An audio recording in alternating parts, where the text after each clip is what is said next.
આગળ ચોટીલામાં ગુજરાત હાઈકોર્ટના A4 સાઇઝના કાગળને ચોક્કસ ફોન્ટના ઉપયોગ અંગેના આદેશ સામે વકીલોએ ઉગ્ર વિરોધ નોંધાવ્યો છે.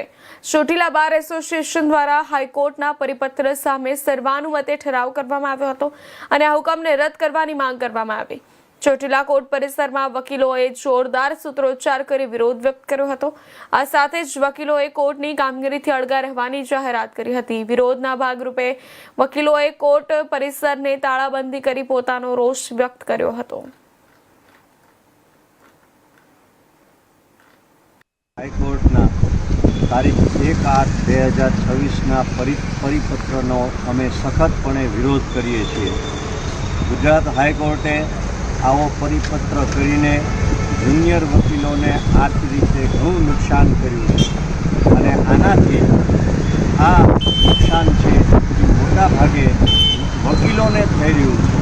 ગુજરાત હાઈકોર્ટે પોલીસ પેપર, સ્થાનિક સંસ્થાઓના અહેવાલો, અન્ય રિપોર્ટ એને આ પરિપત્રમાંથી બાદ કરવામાં આવ્યા છે.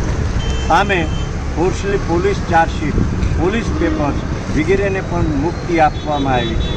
આનો અર્થ એવો થાય છે કે વકીલોને જ કેમ આવી રીતે હેરાનગતિ કરવામાં આવે છે.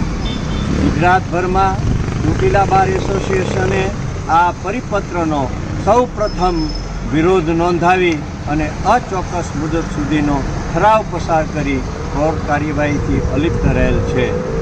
સરકાર આપનો આ માગણી સ્વીકાર નહીં કરે તો આગામી કાર્યક્રમ શું રહેશે?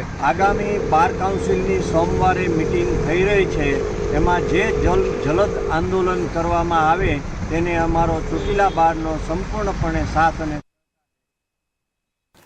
Institute of seismological